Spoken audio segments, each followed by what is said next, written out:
Ya, lokasi ini tepat di depan SMP Negeri 11 Cirebon, dan kita akan melihat ya seperti apa kemudian ini lokasi yang kemudian ini juga menjadi salah satu lokasi rekonstruksi penganiayaan yang dialami oleh kedua korban. Kita temukan faktanya. Ya, jadi sebenarnya nggak terlalu jauh dari jalan raya di belokan atau di gang tempat saya berdiri tadi. Nggak jauh kemudian ada sedikit lahan kosong ya pemirsa. Kita coba naik. Berdasarkan keterangan atau tuntutan jaksa adalah lokasi di mana pengeroyokan, kemudian juga penganiayaan dan pemerkosaan terhadap almarhumah Vina, dan juga disaksikan serta dilakukan penganiayaan terhadap almarhum Eki ini dilakukan di sini. Informasi tadi saya juga sempat berbincang dengan sejumlah warga begitu ya, bahwa di kiri ini adalah memang dari dulu sejak tahun 2016 ini adalah showroom begitu.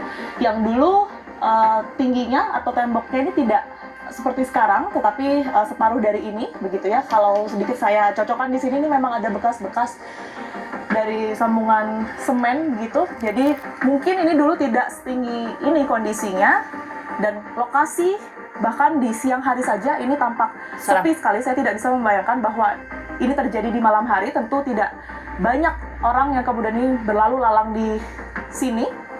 Dan informasinya memang pada saat rekonstruksi di sini para terpidana pada saat itu tidak dihadirkan secara langsung karena informasinya mereka memang tidak mengakui adanya perbuatan penganiayaan dan juga pemerkosaan tersebut, termasuk adanya lokasi ini begitu. Tidak ditemukan juga bekas darah di lokasi ini pada saat itu, tetapi proses dari rekonstruksi pun terus berlanjut dan hingga ditetapkan pada saat itu 8 terpidana atas kasus Vina dan juga Eki, yang dimana sekarang berkembang menjadi 11, dimana 3 diantaranya ini menjadi DPO dan 1 atas nama Peggy ataupun juga Peron ini sudah diamankan dan saat ini dimintai keterangan. Saya akan mencoba mencari informasi lain berkaitan dengan seperti apa kemudian ini alur dari kejadian penganiayaan dan juga pengeroyokan terhadap Eki dan juga Vina pada tanggal 27 Agustus 2016 silam. Kita temukan faktanya. Kali ini saya akan datang mengunjungi dan juga menemui keluarga almarhumah Vina untuk mendengar secara langsung seperti apa suara keluarga berkaitan dengan 3 DPO, dan salah satu diantaranya ini sudah diamankan polisi atas nama Peggy alias Peron. Kita temukan faktanya. Ya, saya sudah di rumah almarhumah Vina saat ini pemirsa. Dari awal tapi Mbak, sejak kasus ini ada di tahun 2016, 3 DPO ini memang sudah diperdengarkan ke keluarga ya? Tahu dari awal kasus ya. Tahu dari awal kasus dan memang disebutkan pada saat di persidangan. Nama-namanya juga disebutkan.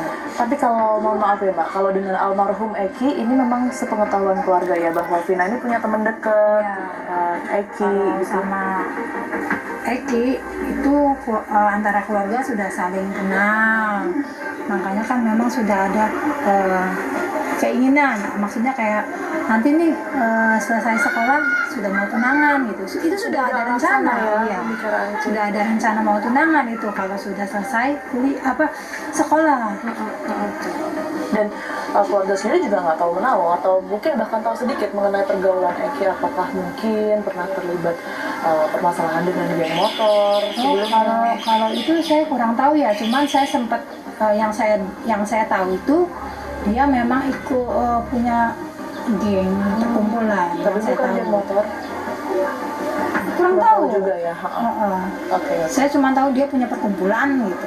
Pada saat kejadian Mbak, mohon maaf sebelumnya, pada saat kejadian ini Vina ini posisinya kelas berapa atau masih sekolah kah atau seperti apa ya?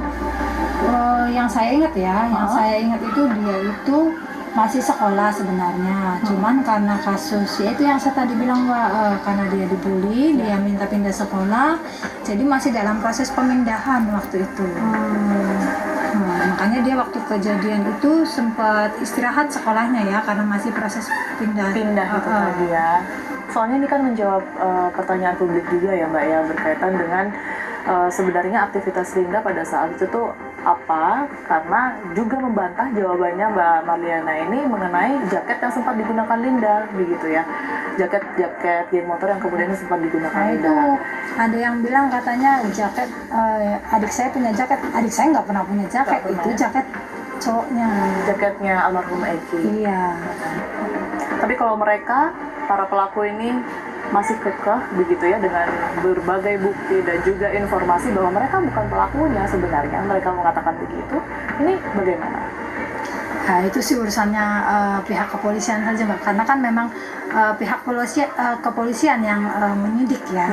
Jadi itu sih lebih saya diserahkan ke pihak kepolisian. Bang Reza, tadi kita sudah dengar sama-sama bahwa sekarang memang betul masih berproses satu DPO kalau